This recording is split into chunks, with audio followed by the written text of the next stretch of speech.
场来看看超商抢案有蹊跷哦。好，当时呢是2名歹徒行抢，那么警方呢调阅了监视器的画面之后，发现说店长哦跟这个歹徒打到满脸是血，可是大夜班的店员蹲在旁边没有报警也没反抗，后来才知道原来是内神通外鬼。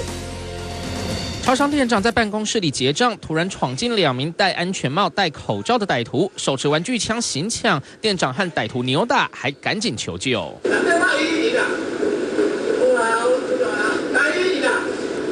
超商大夜班的店员走了进来，拿起电话，没多久竟然抱着头蹲了下来，看起来像是很害怕，但警方一看就觉得不对劲。 只是用手来压住这一名店员，那店员即将就随即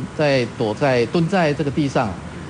并没有报案的动作，也没有跟这个抢匪来做搏斗，另外也没有向外逃出来求救。 原来是一名即将离职的王姓店员，知道店长都在深夜清点现金，找了李姓少年应征大夜班店员，假装不会结账，联络店长回来。等到店长进到办公室清点现金时，2名歹徒闯入行抢，还遭到店长反抗。